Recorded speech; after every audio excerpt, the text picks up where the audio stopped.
Hello, and thank you for joining us here at SentencingStats.com. I am Mark Allenbaugh, co-founder, and today I have with me Dr. Cary Elliot, one of our economists, and we will be discussing the Paul Manafort sentencing today. He received 90 months in front of Judge Jackson, Amy Berman Jackson, in the District of Columbia. And just to remind everybody, Mr. Manafort pled guilty pursuant to a plea agreement to 2 counts of conspiracy, 1 count of conspiracy to launder money, the other to obstruct justice, for a maximum penalty of 10 years or 120 months.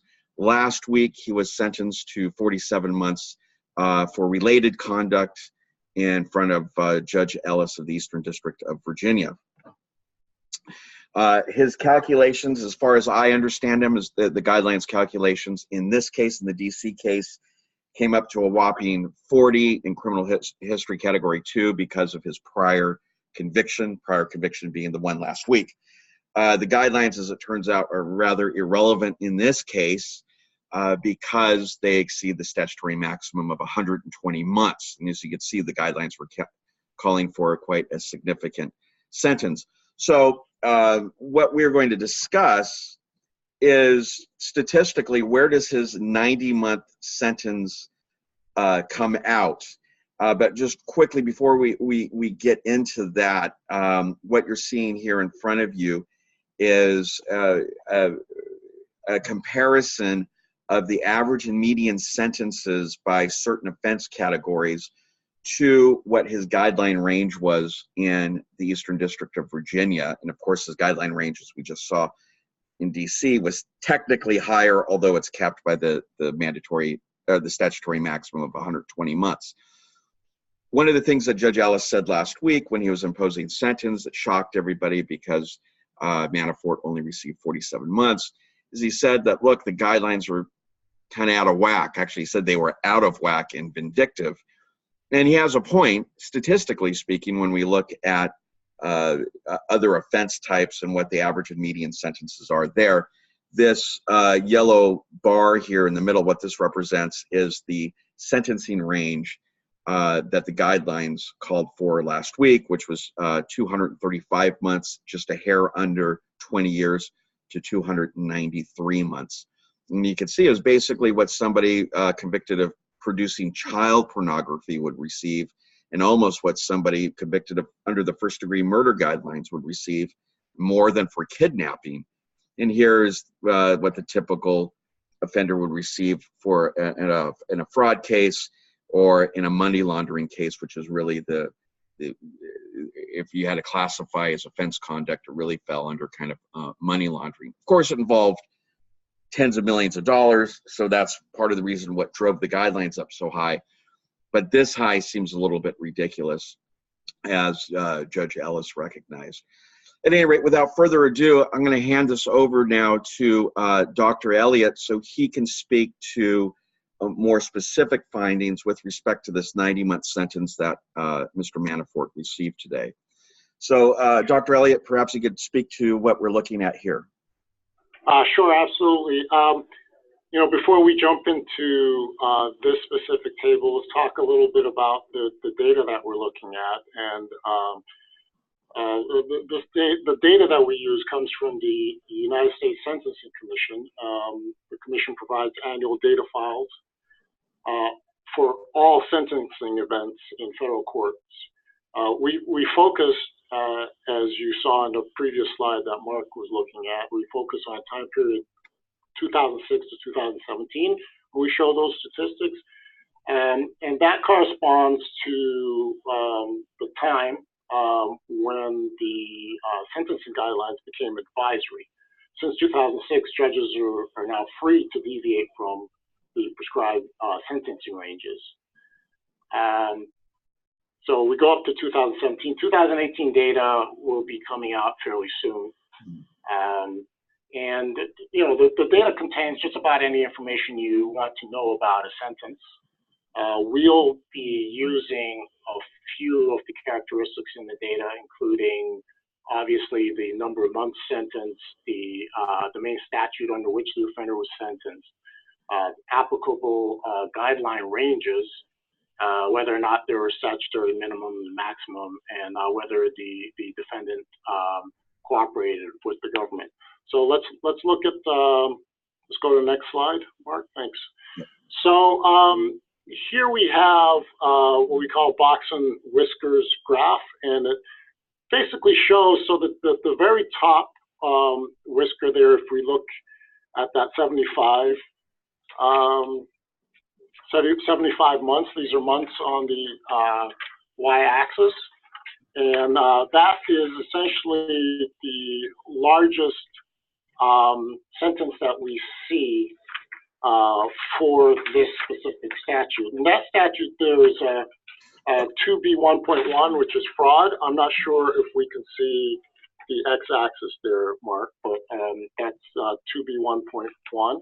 Yeah, 2B1.1. And the lowest sentences we see are 0 months. Now that just keep in mind that just for graphical reasons, there can be a few very high sentences that we leave out of here. So basically the data generally, what you're seeing is 99% of the sentences, and any very large outliers are left out just for graphical purposes here. And by that, Dr. Elliot, what you mean is that there are sentences, in fact, above 75 months, but that the bulk, 99% of all sentences imposed, are below the 75-month range? That's correct. Okay. Generally speaking, yeah. And what are these numbers down here? Yeah, those numbers down there. So the top of the box there is called the 75th percentile. Mm-hmm. So 75% of the sentences are 30 months or lower. And then the bottom of the box, well over a quarter of the sentences are 0. Yeah, for the next that is 2S1.1 that Mark's pointing out there, and 25% of the sentences are 17 or lower. So the median sentence, if we stick with 2S1.1, which is actually the main statute under which Mr. Manafort was sentenced today, the median is 42 months. So that means about half of the sentences falls below 42. Mm-hmm. The average sentence is 69 months. Yeah. Okay. And what the box and whiskers does is it gives you a lot more information than if we just told you what the average sentence is. So you can kind of see where you fall in the distribution of sentences, and it's just it's just an easy to understand, at least for me, easy to understand graphical display of the data. So Mr. Manafort's sentence of effective sentence of 90 months is shown there in the red dotted line, and we can see that it is really above what we would have expected for any of these statutes under which any of these crimes that he has been convicted of. Right. I think you mean any of the guidelines as opposed to statutes. Yeah. Yes, guidelines. Yeah. That's correct. Right. So it's would you say this was a pretty, looking at this statistically then, 90 months was on the high side, whether you were comparing everybody that was sentenced under 2B1.1 or everybody that was sentenced under 2S1.1 or 2S1.3, which was his guideline last week. And just for comparative purposes, here's tax, because he had some tax offenses in there. So is that a fair inference to make from these data distributions? That 90 months is on the high side? That's exactly right. I mean, particularly if you're looking at fraud, the 2S1.3 there, and the tax, it would be well above what we would expect. It would be an outlier. Right. It would be and can you explain what an outlier is? Well, kind of different definitions of an outlier, but it's something outside of range that we would statistically expect, that with any reasonable probability we would expect to see that data. So for instance, I said the top of the whisker there, like the 75%. Yeah. 99% of the data are below that. So we wouldn't expect. So 99% of these 95,558 individuals sentenced under 2B1.1, 99% of them, or close to 99% of them, received a sentence of 75 months or less. So therefore, a sentence of 90 months would be considered an anomaly? That's correct. That's Yeah. correct. So strictly speaking, this is the range that we've seen in the past, right? No more than 75 months sentence for fraud. Yeah. So, in respect to fraud, this would be outside of what we would expect. Yes. But these distributions, though, contain, this is everybody sentenced under these particular guidelines, regardless of final offense level or criminal history category, correct? We're not. There are a lot of dimensions to these crimes that are not being controlled for here. That's correct. Okay. So if we wanted to move on to the next one, we have selected a group of cases that we feel are similarly situated to this Manafort case. Mm-hmm. Specifically, these are 2S1.1s. Right. These are money laundering. Right. And they faced a statutory maximum of 120 months. Right. No mandatory minimums. Right. And now maybe you can. Right. Maybe. Yeah.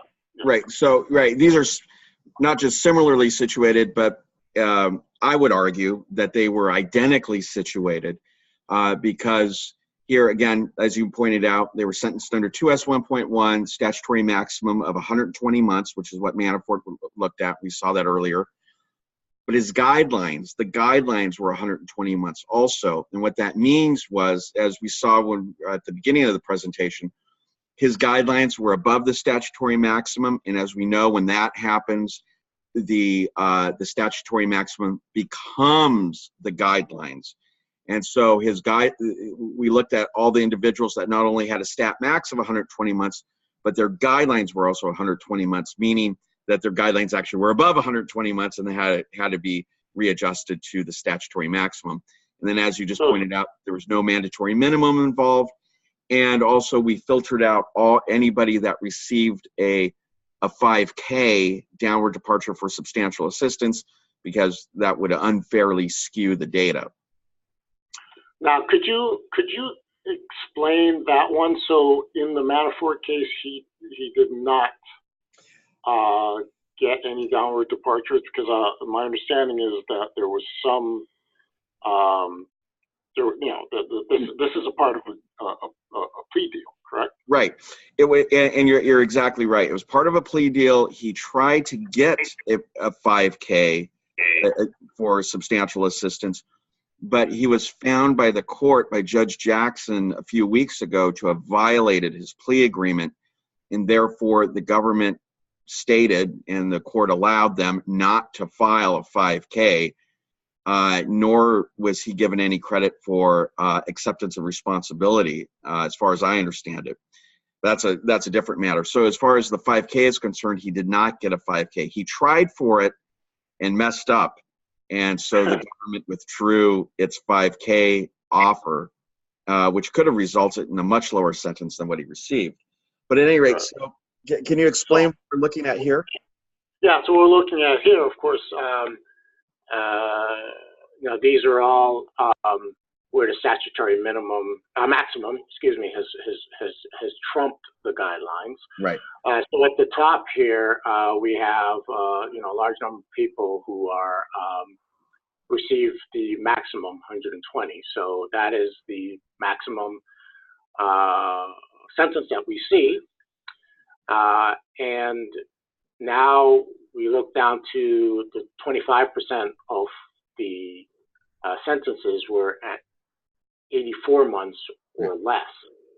And so Mr. Manafort is coming in just above that. And this is the 90 months here in the red. That's the 90 months right there in the red. So it's within the range in which we would expect. So, the box basically represents the middle half of the data, right? So his sentence falls in the middle half of what actually, in this case, it's 75% of the people receive above an 84. So but still, he's just above the 25th percentile. He's at like the 26th or 27th percentile here. Okay. So it's still a little relatively low of a sentence, but certainly not outside the norm at all in any way, shape, or form. And isn't this called the interquartile spread? It is generally, but here we're looking at it's going from 25% right up to 100 because we're bounded at the 120. Got it. I understand. Okay. Good. Okay. So what is the inference then that we can draw from this? I mean, when we looked at this, we said, 90 months is on the high side, and it could be considered an anomaly under some comparisons.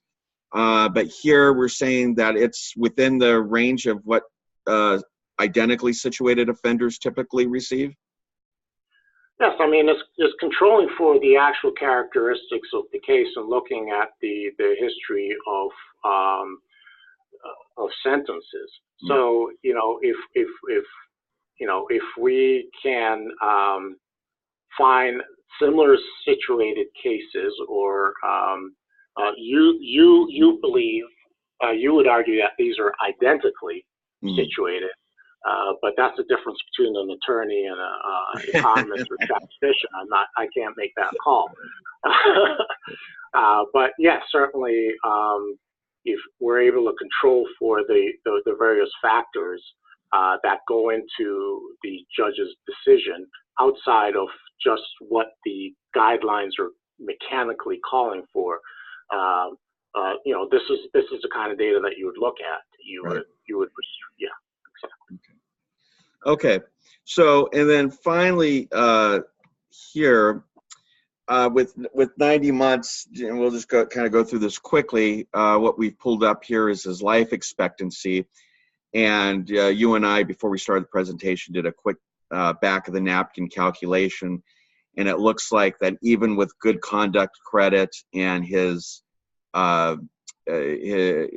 credit for his pre-sentencing detention, he's been sitting in the Alexandria jail for the last 9 months waiting detention, that he still has at least another 5 years to serve, even considering all of these other reductions. So we know that his life expectancy is about 85.4 years. I did this last month on February 16th. We also know that he's going to turn 70 on April 1, so just in a couple of weeks. So there's his life expectancy. And then you and I had discussed this rather recent study about 6 years ago by Dr. Patterson, and she had found that there's, for long-term custody, every year an inmate spends in custody can reduce or tends to reduce his life expectancy by 2 years over here. And you and I aren't defending or vouching for this. This is just one study, one recent study that we found. Although I will note that this particular study has been cited with approval by the U.S. Court of Appeals for the Second Circuit. where they cited this in reversing a within guidelines case just a few years ago. At any rate, so using this, we just, or I put together a very simple graph here showing his Manafort's life expectancy. It's right now, we say it was 85.4 years here in 2019. And so every year thereafter, it's going to reduce by 2 years. Here's his age. He's 69.8, at least when I created this graph, he was. We now know he's almost 70, but he's going to increase in age every year, by 1 year. And so based upon the Patterson study, we expect that he will, statistically speaking, die in prison if he is not released from custody before 2024. So that's within the next 5 years. So in effect, at least what attorneys could argue with this study is that a 90-month sentence is a de facto life sentence for him. Anything you care to add, Dr. Elliot? I think this is definitely a fine analysis. There are, I would question the applicability of this specific study. And we talked about that before, and it was a very interesting conversation because, the study was based on prisoners in New York State, and my understanding or my priors was that Mr. Manafort may in fact be going into a situation that's probably a little less harsh than those conditions in New York State jails and for the type of crime that he's committed. But but on the other hand, he's demonstrably in ill health right now, entering prison. So I think this is a good representation of the situation that we're facing right now. Right. And as we also noted too, as we also discussed, is when he goes into federal prison, even if he goes to a camp, he might still end up in segregation because of his notoriety. And that's what I understand that he's been in at the Alexandria City Jail. He's been in their the equivalent of a special housing unit there for the last 9 months because he's a target, again, considering who he is. But be that as it may, detrimental effect on your health. Correct.